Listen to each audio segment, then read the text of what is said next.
हरे कृष्णा। ओम नमः शिवाय।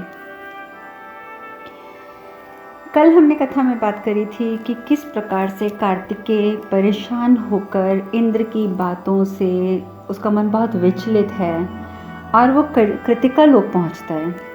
और कृतिका लोक में भी कृतिकाएं किस प्रकार से उसका स्वागत करती हैं कि आओ सेनापति कार्तिकेय, आसन लगाना, और जैसे एक महान सेनापति का आदर सत्कार किया जाता है उस प्रकार से करती हैं। और उनका ये व्यवहार कार्तिकेय को और भी विक्षुब्ध कर देता है। वो और परेशान हो जाता है कि मैं तो यहाँ प्यार ढूंढने आया था, अपना अस्तित्व ढूंढने आया था, सोचता था मेरा बचपन मुझे यहाँ मिलेगा, लेकिन यहाँ पर भी सिर्फ कार्तिकेय रह गया, एक सेनापति, और वो वहाँ से भी चला जाता है। उधर दूसरी ओर वैकुंठ लोक में ब्रह्मा जी, विष्णु जी, लक्ष्मी माता वो भी बातें करते हैं। भगवान विष्णु तो यहाँ तक कहते हैं कि ये इंद्र का अहंकार नहीं है, बल्कि उसकी ये असुरक्षा है, क्योंकि वो कमज़ोर है और कमज़ोर व्यक्ति सदा अपने सिंहासन को ही अपना अस्तित्व मान लेते हैं। और इसीलिए उन्हें हर समय यही भय बना रहता है, यही खतरा बना रहता है कि उनसे उनका ये सिंहासन कोई छीन ना ले। और ये खतरा देवराज को कार्तिकेय से है। माता लक्ष्मी कहती है कि मुझे चिंता तो कार्तिकेय की हो रही है, क्योंकि इंद्रदेव के कथन से उसे बहुत कष्ट पहुंचा है, विषाद से घिरा हुआ है वो इस समय। तो उसके कोमल मन के ऊपर ये बातों ने इतना आघात किया है कि मुझे सच में सिर्फ कार्तिकेय की चिंता हो रही है कि कहीं वो टूट ना जाए इन बातों से। ब्रह्मा जी कहते हैं कि देखो देवी, प्रत्येक युद्ध के बाद योद्धा को ये परीक्षा देनी ही पड़ती है, विजय पाकर स्वयं से पराजित ना होने की परीक्षा। अब देखिए, कार्तिकेय भी तो विजय प्राप्त कर चुका है, परंतु इस समय वो जितना विषाद में है, लोगों की बातें सुनकर, इंद्रदेव की बातें सुनकर, तो ये वो स्वयं से हार गया है। तो यही ब्रह्मा जी बता रहे हैं कि विजय पालो, बेशक आप विजय पालो युद्ध में, लेकिन अगर विजय पाकर भी इंसान स्वयं से पराजित ना हो, ये परीक्षा वो उत्तीर्ण कर लेता है, तभी वो असली मायनों में योद्धा है। अपेक्षित है कि इंद्र इस परीक्षा में तो उत्तीर्ण हो नहीं सकता किसी भी हालत में, क्योंकि इंद्रदेव घमंड में इतना चूर हो चुका है, असुरक्षा की भावना से इतना घिर चुका है कि यदि वो ये परीक्षा देना चाहेगा तो वो हमेशा पराजित ही होगा। किंतु कार्तिकेय की प्रतिक्रिया उसकी परिपक्वता का मार्ग निर्धारित करेगी कि कार्तिकेय इस बात को किस तरह से लेता है, किस तरीके से समझता है, ये उसकी परिपक्वता का मार्ग निर्धारण का समय होगा। लेकिन ये सब बातें इंद्रदेव नहीं समझ सकते, परंतु हमें कार्तिकेय से उम्मीद है कि वो ये बातें समझेगा और यही सब उसके भविष्य का मार्ग निर्धारित करेंगे। उधर कार्तिकेय भागते जा रहा है, नंदी भी पीछे पीछे, वो नंदी को देख लेता है कार्तिकेय कहता है कि नंदी, मैंने आपको कहा था कि मुझे अकेला छोड़ दो, मेरे पीछे मत आओ, क्यों आप मेरे पीछे पीछे बार बार आ रहे हैं? नंदी कहते हैं कि आपके आदेश का पालन करना मेरे लिए संभव नहीं है कुमार, नहीं है संभव। मैं अपनी बात आपके सामने रखना चाहता हूँ, लेकिन आप अभी सुनने की मनस्थिति में नहीं हैं, और मैं जानता हूँ कि आपकी मनस्थिति क्या है और मैं उसे समझ भी रहा हूँ। आप इंद्रराज के कथन से विचलित हो गए हैं, और देखिए कुमार, यही तो वो चाहते थे, इंद्रदेव यही तो चाहते थे कि आप विचलित हो जाएं, अपना आत्मविश्वास खो दें। तो उसकी इच्छा तो पूर्ण कर दी ना आपने। सोचिए कुमार कि महादेव और माता पार्वती का पुत्र होने का सौभाग्य इस संसार में किसी को प्राप्त हुआ है आज तक, और ना ही कभी होगा। उनका पुत्र होना आपकी अयोग्यता नहीं है, बल्कि वो तो आपके लिए गौरव की बात है। आपको तो गौरवान्वित होना चाहिए कि आप महादेव के पुत्र हैं। उनकी शक्तियां अगर आपको मिली हैं तो वो तो स्वाभाविक है, माता पिता की शक्तियां पुत्र को मिलती हैं, और यही आपका अधिकार भी है कुमार। माता पिता की शक्तियों को ग्रहण करना एक बालक का अधिकार भी होता है। तो इसकी तुलना करने की आवश्यकता किसी और से आपको नहीं पड़नी चाहिए। सत्य तो ये भी है कुमार कि सूर्य को भी रात का अंधकार मिटाने के लिए चंद्रमा की आवश्यकता होती है। सूर्य को भी चंद्रमा की आवश्यकता पड़ती है। आपने मुझे कहा ना कि आप तो चंद्रमा हैं, जिसे अपने लिए सूर्य की प्रकाश की आवश्यकता होती है प्रकाशित होने के लिए। लेकिन मैं आपको ये भी बताता हूँ कि सूर्य को भी चंद्रमा की आवश्यकता होती है, तभी रात का अंधकार मिटता है। यदि चंद्रमा अयोग्य होते तो फिर तो उनकी आवश्यकता ही क्या थी? फिर चंद्रमा क्यों है इस सृष्टि में? सृष्टि में सिर्फ वही चीजें विद्यमान हैं जिनकी आवश्यकता है, जो सृष्टि को चलाने में उनका सहयोग करती हैं। और अगर चंद्रमा अयोग्य होते तो भगवान चंद्रमा का निर्माण क्यों करते, चंद्रमा को उत्पन्न क्यों करते? आप ये सब सोचिए कार्तिकेय, सोचिए। किंतु याद रखिएगा कि अगर आप अपने आप को चंद्रमा कह रहे हैं तो मैं एक चीज और कहना चाहूंगा आपको कि सैकड़ों तारे मिलकर भी एक चंद्रमा की कमी पूरी नहीं कर सकते कुमार, सैकड़ों तारे मिलकर भी। कार्तिकेय का दिमाग बिल्कुल काम नहीं कर रहा। कार्तिकेय कहता है कि मैं कोई तर्क वितर्क नहीं करना चाहता, कोई तर्क वितर्क नहीं चाहता। नंदी कहते हैं किंतु आप मन ही मन में वही कर रहे हैं कुमार, आप मुझसे तर्क वितर्क नहीं कर रहे, लेकिन अपने मन में आप वही कर रहे हैं। कार्तिकेय कहता है देखो नंदी, मैंने आपसे आग्रह किया था कि आप मुझे अकेला छोड़ दें, आप मेरे पीछे ना आएं, परंतु आपने मेरा आग्रह नहीं माना। इसलिए आपका गुरु पुत्र होने के नाते मैं आपको क्षेत्र बंधन में बांधता हूँ। और ये कहकर वो मंत्र उच्चारण करके कार्तिकेय जो हैं वो मंत्र उच्चारण करते हुए नंदी जहाँ खड़े हुए होते हैं वो वहीं पे उस क्षेत्र में उनको बांध देते हैं। नंदी बोलते रह जाते हैं ऐसा मत कीजिए, ऐसा मत कीजिए, मुझे मेरे कर्तव्य से वंचित मत कीजिए कुमार। पर कार्तिकेय कुछ नहीं सुनते, नंदी को बंधन में बांधते हैं और वहां से चले जाते हैं। नंदी की आंखों में आंसू आ जाते हैं। नंदी कहते हैं कि मैं क्षेत्र बंधन का उल्लंघन नहीं कर सकता, लेकिन इस अवस्था में कुमार आपको अकेले छोड़ना उचित नहीं था, उचित नहीं है, इसीलिए मैं आपके पीछे आ रहा था। कोई फर्क नहीं पड़ता कार्तिकेय को, कार्तिकेय वहां से चला जाता है। उधर तारे जो है उसका वो बोलता है पितामह सूचना मिली है कि महादेव और माता पार्वती जो हैं वो दक्षिण की ओर प्रस्थान कर चुके हैं और वो कैलाश से बहुत दूर है और कार्तिकेय नंदी के साथ वन में अकेला है। यदि आप कहें तो मैं प्रस्थान करूं, ये अच्छा मौका है कार्तिकेय को खत्म करने का। तो शुक्राचार्य कहते हैं नहीं नहीं नहीं नहीं, ये उचित नहीं होगा। तुम स्वयं अपनी मृत्यु को न्योता दे रहे हो तारे, क्योंकि ये सोच लो कि महादेव के पुत्र को हानि पहुंचाना जो है ये मार्ग जो है असुरों के लिए, ये उसको प्रशस्त नहीं करेगा, उस मार्ग को खोलेगा नहीं कि वो आगे बहुत ज़्यादा अपना राज्य स्थापित कर लेंगे या दोबारा स्वर्ग पर आधिपत्य कर लेंगे या ऐसा कुछ भी कर लेंगे कि नहीं। इतना याद रखना तारे कि यदि तुमने महादेव के पुत्र को जरा सा भी नुकसान पहुंचाने की कोशिश करी तो तुम अपनी मृत्यु को तो न्योता दोगे, साथ ही साथ असुरों के विनाश को भी सुनिश्चित कर दोगे।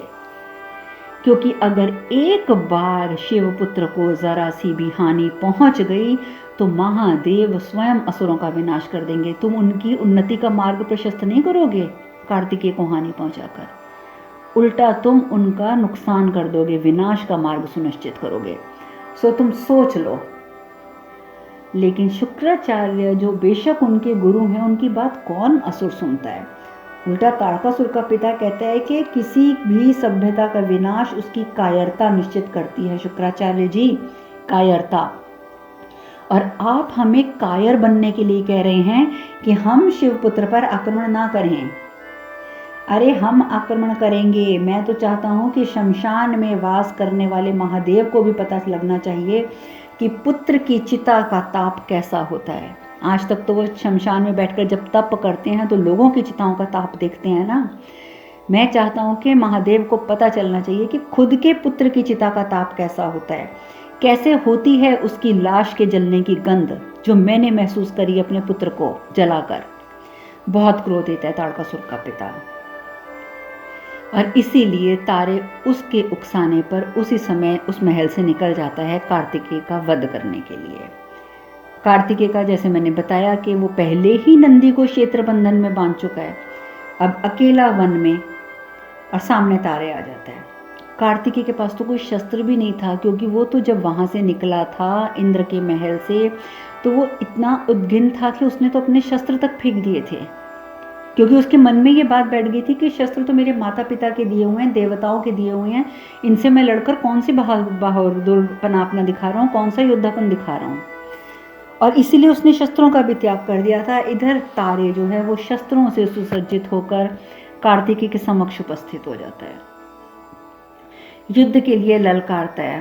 कार्तिकेय जाने लगता है, कहता है कि मुझे युद्ध नहीं करना।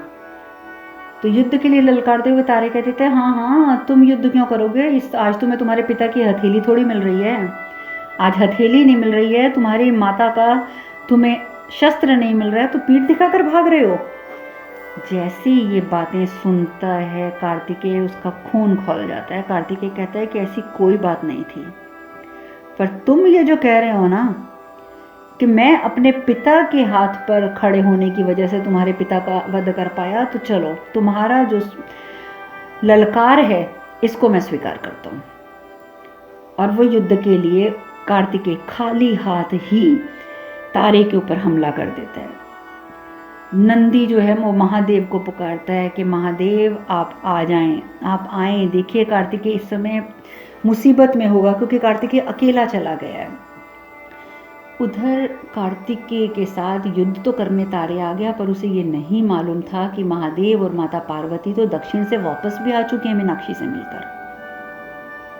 ये बात तो उसे ज्ञात ही नहीं थी और अपने ध्यान में बैठे हुए थे, परंतु जैसे ही नंदी ने पुकार लगाई महादेव का ध्यान टूट जाता है। महादेव का ध्यान टूट जाता है। महादेव देखते हैं कि तारे के साथ युद्ध कर रहा है उनका पुत्र। कार्तिकेय जो है वो उसके ऊपर हमला करता है, तारे के ऊपर। कहता है कि देखो तारे, आज ना तो मेरे पास मेरे पिता की हथेली है, ना माँ का शस्त्र, और ये भी बता दूं कि तुम्हारे लिए मुझे किसी चीज़ की आवश्यकता भी नहीं है। और वो एक मतलब उसको धक्का मार के उसके शस्त्रों को तो गिरा ही देता है तारे के। उसके बाद तारे को एक डंडा देता है, वहीं जो पड़े होते हैं, एक डंडा को उठाता है, कहता है मैं तो तुम्हें इसी से ही खत्म कर दूंगा, तुम्हारे वध के लिए मेरे लिए यही बहुत है। वो भी देखो मैं तुम पे निहत्थे वार नहीं करना चाहता, इसलिए ये लो तुम भी इस डंडे को पकड़ो।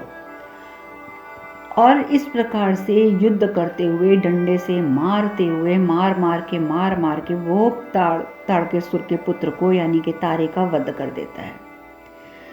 और इतना क्रोधित है, उसके कार्तिकेय के मन में इतना विषाद भरा हुआ है कि वो ये भी नहीं देख पाता कि कब कार्तिकेय ये नहीं देख पाता कि डंडों से प्रहार करते करते जो तारे हैं उसके प्राण पखेरु कब के उड़ चुके हैं, और वो उसकी लाश के ऊपर भी डंडों से प्रहार करता रहता है।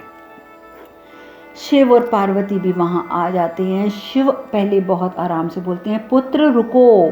कार्तिकेय को कुछ सुनाई नहीं देता। कार्तिकेय उस मृत शरीर के ऊपर वार करता रहता है। माता पार्वती से बर्दाश्त नहीं होता और वो चिल्ला पड़ती है, रुको कार्तिकेय रुको। कार्तिकेय को एकदम झटका लगता है और रुक जाता है। शिव भी क्रोधित, माता पार्वती भी क्रोधित, तब जाके कहीं कार्तिकेय रुका। महादेव बोलते हैं, कार्तिकेय क्या हो गया तुम्हें, क्या कर रहे हो तुम? ये तुम्हें आभास भी है इस चीज का कि तुम क्या कर रहे हो? कार्तिकेय कहता है, हाँ पिताजी, वही तो कर रहा हूं जिसके लिए मुझे प्रशिक्षित किया गया है। इस प्रकार का जवाब पाकर महादेव एकदम परेशान हो जाते हैं। उन्हें बिल्कुल इस बात की अपेक्षा नहीं थी कि अपने किए पर पछतावा करने की बजाय कार्तिकेय उन्हें प्रत्युत्तर करेगा।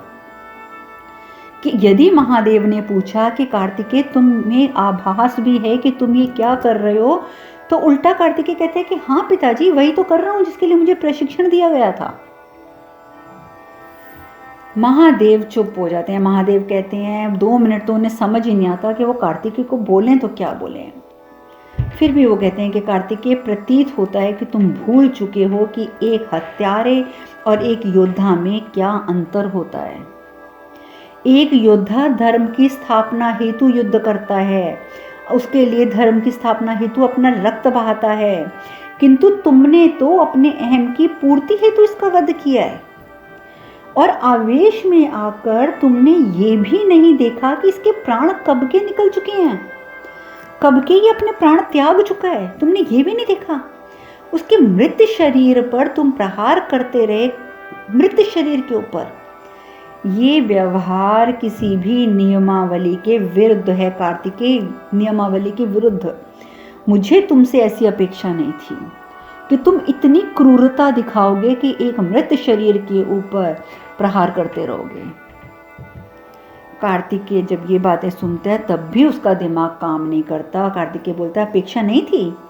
किससे पिताजी, किससे अपेक्षा नहीं थी? एक सेनापति से या एक शिवपुत्र से? अब माता पार्वती से बर्दाश्त नहीं होता जब वो इस प्रकार से महादेव को दूसरी बार भी जवाब देता है। माता पार्वती क्रोधित होकर चिल्लाती है, कार्तिकेय क्या हो गया तुम्हें? अपने पिता से ऐसे प्रश्न पूछने का दुस्साहस कैसे कर रहे हो तुम? कार्तिकेय माता पार्वती को कोई जवाब नहीं देता। कहता है कि मैं नहीं जानता पिताजी कि नियमावली में क्या उचित है और क्या अनुचित है, मैं कुछ नहीं जानता, किंतु आपको दुख हुआ इसलिए आज से मैं एक नियम बनाता हूं। यदि भविष्य में ऐसी परिस्थिति उत्पन्न हुई कि मैं अपने पर काबू नहीं रख पाया, किसी ने मुझ पर हमला किया और मुझे क्रोध भी आ गया, तो मैं आपको वचन देता हूं कि आपके आदेश के बिना मैं शस्त्र नहीं उठाऊंगा, चाहे उसके लिए मुझे कुछ भी मूल्य चुकाना पड़े, चाहे मुझे अपने प्राणों की आहुति ही क्यों ना देनी पड़े, पर आपके आदेश के बिना आज के बाद मैं शस्त्र नहीं उठाऊंगा। और ये कह के कार्तिकेय वहां से चला जाता है। माता पार्वती और महादेव, जो एक माता पिता भी हैं भगवान होने के साथ साथ, वो एक दूसरे का चेहरा देखते रह जाते हैं कि ये सब क्या हो रहा है। देखिए, मेरे पास कई बार ये प्रश्न आते भी हैं, ग्रुप में भी कई लोगों के ऐसे प्रश्न आते हैं कि हमारा पुत्र इतना बड़ा हो गया है और वो अपने पिता के साथ दुर्व्यवहार करता है। माँ की बातें फिर भी सुन लेते हैं बच्चे, लड़के, लेकिन पिता की बात अधिकतर लड़के नहीं सुनते और पिता के साथ गलत तरीके से बात करते हैं, दुर्व्यवहार करते हैं। जिस भाषा में पिता बात करता है वो उसी भाषा में पलटकर जवाब देते हैं, कई बार तो उससे भी ज़्यादा गलत भाषा में जवाब दे देते हैं। इसका एक बहुत लॉजिकल सा उत्तर है जो मैं आपको देना चाहूँगी, क्योंकि मैंने जैसे कि बताया कि बहुत लोगों के ऐसे प्रश्न आते भी हैं। तो आप पहले तो यही देख लीजिए कि इस स्थिति से तो महादेव और पार्वती भी नहीं बच पाए, तो हम तो एक आम इंसान हैं, हम कहाँ से बचेंगे।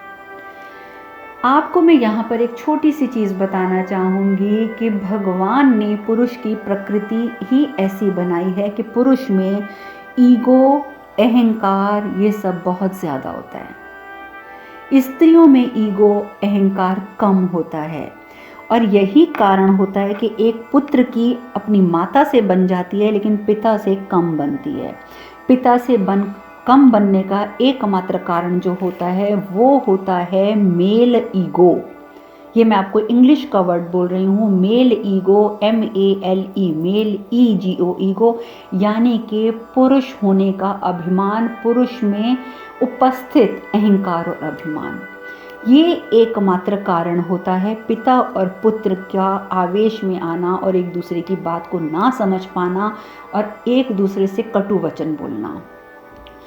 एक स्त्री में मेल ईगो नहीं होती, पुरुष की का जो अहंकार है वो एक स्त्री में नहीं होता है, इसलिए वो अपने बच्चे के साथ आराम से बात कर लेती है, अपनी बात समझा भी देती है, समझ भी लेती है।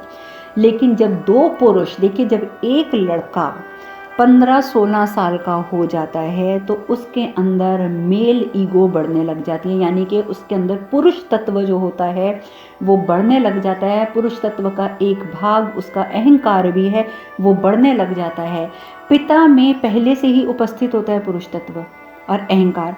अब जब पुत्र बड़ा होता है तो उसमें भी पुरुष तत्व और अहंकार बढ़ने लग जाता है। यही कारण होता है कि जैसे जैसे पुत्र बड़ा होने लगता है, सिर्फ उन्हीं घरों में पुत्र और पिता की आपस में रिश्ता जो है, संबंध जो है, अच्छे तरीके से चल पाता है, जहाँ एक पिता ये समझ जाता है कि अब मेरा पुत्र बड़ा हो गया, अब मुझे इसे अहंकार नहीं दिखाना, अब मुझे इसका पिता नहीं, इसका दोस्त बनना है, इसका मित्र बनना है। उन घरों में तो ये संबंध निभ जाते हैं, अन्यथा अधिकतर घरों में पिता और पुत्र के बीच में कटु वार्ता होती ही होती है, और इसका कारण सिर्फ और सिर्फ दोनों में उपस्थित पुरुष तत्व है। और जब पुत्र में भी पुरुष तत्व ऊपर उठ गया, पिता में पहले से था, वो दोनों जब आपस में टकराते हैं, आपस में दोनों में कन्फ्लिक्ट होता है, तो पुरुष एक दूसरे को बर्दाश्त नहीं कर पाते। और यही सिर्फ एकमात्र कारण होता है कि पिता और पुत्र में नहीं बन पाता रिश्ता। तो मैं आज कथा से भटक गई, लेकिन मुझे ये भगवान शिव की ये बात करते करते मुझे ये बात ध्यान आ गई कि ऐसे प्रश्न मेरे पास बहुत बार आते हैं पिता पुत्र को लेकर, तो मैंने इसीलिए इनका उत्तर देना बीच में सही समझा। तो अच्छा यही रहता है कि पिता का कर्तव्य इस समय बन जाता है कि वो धैर्य रखे, अपने पुरुष तत्व को थोड़ा कम करे और अपने पुत्र के साथ धैर्य रखते हुए मित्र बनकर ऐसा व्यवहार करे कि उसका पुत्र उसकी बात समझ सके। पुत्र में नया नया पुरुष तत्व जागृत हो रहा होता है, वो नहीं समझ पाएगा कि उसका पिता क्या है। यही कार्तिकेय के साथ हो रहा है। आगे महादेव ये बात माता पार्वती को भी समझाएंगे। आज तो समय हो गया है, हम वहाँ तक नहीं पहुँचेंगे, तो लेकिन कल हम इस बारे में चर्चा करेंगे। लेकिन महादेव भी जब उस चीज़ से नहीं बचे तो हम आम इंसान क्या बचेंगे। उधर दूसरी ओर ताड़कासुर के पिता को खबर पहुंच जाती है कि अब उनके पौत्र तारे का भी वध हो चुका है। तारे का भी वध हो जाता है तो वो क्रोधित होकर और जाता है ताड़कासुर के बाकी 3 पुत्रों से मिलने के लिए जो शिव भक्ति में डूबे हुए हैं। और तीनों वो कहते हैं कि चलो चलो तुम अभी भी अपनी पूजा अर्चना में लगे रहो, लगे रहो, लगे रहो, लगे रहो। तुम्हें तो पता भी है कि तुम्हारे अब तो छोटे भाई का भी वध हो चुका है, लेकिन तुम जाओ जाओ, तुम्हें क्या है, तुम तो जाओ शिव की आराधना करो। इस प्रकार की बातें करते हैं। शुक्राचार्य कहते भी हैं कि देखिए हमारा युद्ध देवताओं के विरुद्ध था, पर अब हमने शिव और उसके पुत्र को चुनौती देना शुरू कर दिया है, और अब कैसे उनके पुत्र के मारने की योजना आप बनाने की सोच भी रहे हैं फिर से, ये जानते हुए भी कि आपका खुद का पुत्र भी मर चुका है, आपका पौत्र भी मर चुका है। और फिर भी अगर आप योजना बनाते हैं कि आप कार्तिकेय का कुछ कर सकते हैं, तो आपसे बड़ा मूढ़ बुद्धि कोई नहीं हो सकता असुरराज। लेकिन ताड़कासुर का पिता भी कोई बात नहीं सुनना चाहता। आज टाइम ऊपर हो गया है, अब हम बाकी की चर्चा कल करेंगे। आज हम कथा में यहीं विश्राम लेते हैं। हरे कृष्ण कृष्ण कृष्ण हरे हरे, हरे राम राम राम हरे हरे। आप सब खुश रहें, सुखी रहें, स्वस्थ रहें। हरे कृष्णा। ओम नमः शिवाय, ओम नमः शिवाय, ओम नमः शिवाय।